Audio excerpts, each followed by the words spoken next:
नमस्कार प्रिय दर्शकों, आप सभी का स्वागत है हमारे चैनल प्राच्य वास्तु विज्ञान में। प्रिय दर्शकों, आज हम चर्चा करेंगे कि भूमि संशोधन के 4 प्रकार का जो है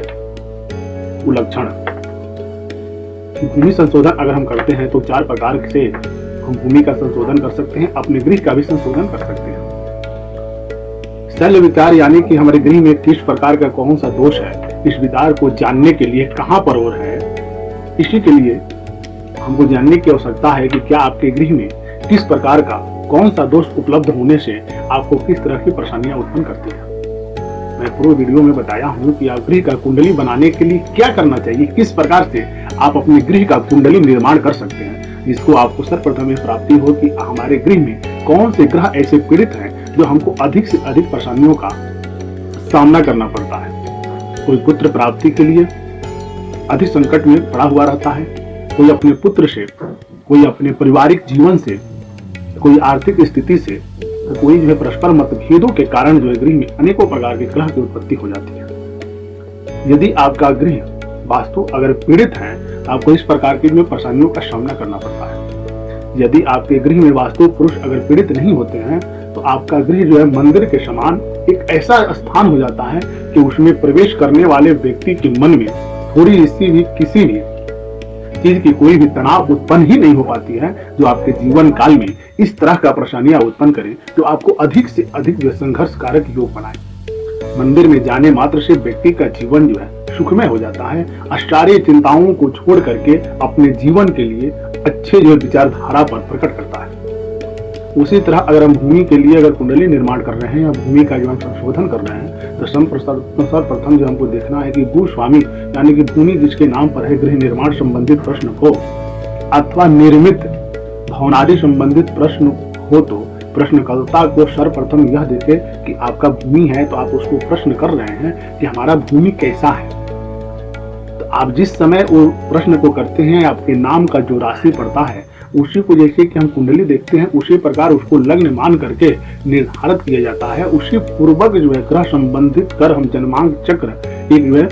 निर्धारित करते हैं। उसी को जन्मांक चक्र जो है मान करके प्रश्न लग्न चक्र का निर्माण करके हम जो है पुनः जो है उस कुंडली का वर्णन करेंगे, विचार करेंगे। तो यदि प्रश्न लग्न के अनुसार अगर हम देखते हैं तो चतुर्थ भाव में यदि आपका किसी पापी ग्रह की दृष्टि अगर पड़ जाती है तो पापी ग्रह यानी कि जिससे हम कुंडली में भूमि भवन वाहन का योग देखते हैं उसी प्रकार हम अपने गृह का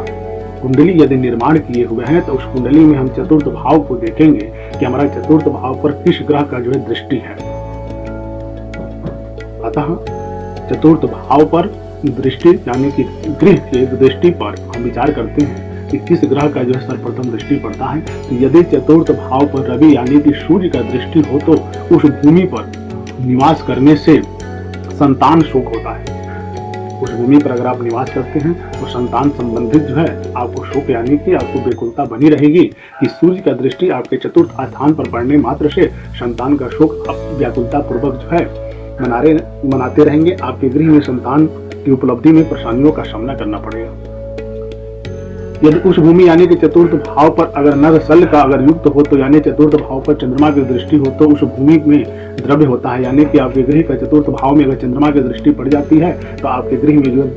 यानी कि धन की उपलब्धि है, किसी न किसी प्रकार का पूर्व जो है गुप्त धन जो उसमें रखा हुआ है वो आपको प्राप्त होने वाली है। अगर आप उसके लिए चंद्रमा को प्रबल करके उसका स्थान देते हैं, भगवान शिव का आराधना करते हैं तो आपको भूमि से गड़े हुए धन की प्राप्ति होने लगती है। तो यदि आपकी भूमि में भूमिवास वाले जो चतुर्थ भाव को हम देख रहे हैं अगर उस पर जो है मंगल की दृष्टि पड़ती है तो मंगल की दृष्टि मात्र पड़ने से उसमें जो हर एक प्रकार के चीजों को नष्ट करके आपकी भूमि को के अंदर का वह अद्भुत एक ऐसा जो है चमत्कारी योग बनाते हैं जो आपके जीवन में उत्तरोत्तर वृद्धि का योग होता है। यदि बुध का दृष्टि होता है तो आपके गृह में रहने वाले व्यक्ति जो है धान धातु तैलादि से इतना जो है प्रसन्न रहते हैं कि उनके जीवन में अनेकों प्रकार की भूमि की प्राप्ति होती है, वाहन सुख होता है, उनके जीवन में अनेकों प्रकार के लाभ की जो है प्राप्ति होती रहती है। उनके जीवन में थोड़ा सा भी संघर्ष करते हैं तो उनको अधिक जो है सुख की प्राप्ति होती है। यदि चतुर्थ भाव पर गुरु की दृष्टि पड़ती है तो गुरु की दृष्टि मात्र से अगर हो तो भूमि के अंदर सुकून यानी कि उस गृह पर रहने वाले व्यक्ति जो सुखी रहते हैं,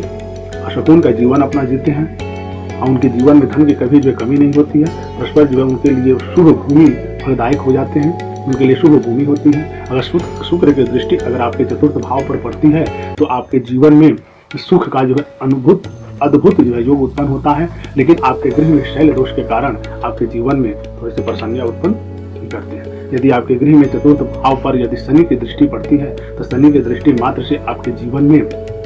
कलह की उत्पत्ति होने लगती है। सुख में जो है आपको कमियों का सामना करना पड़ता है। व्यक्ति को मुख आदि से ग्रसित रखता है,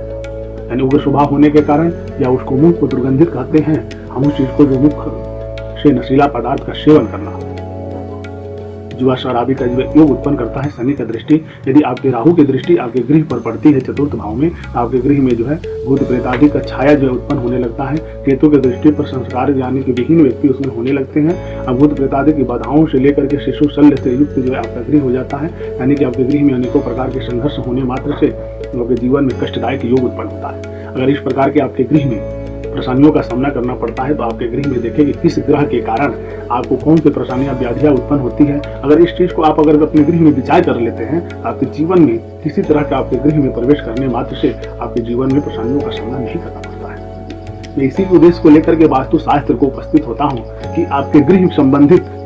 अगर किसी ग्रह से आप पीड़ित हैं तो उसका शीघ्र जो निवारण करें, आपके जीवन में सुख समृद्धि की प्राप्ति होती है। नमस्कार।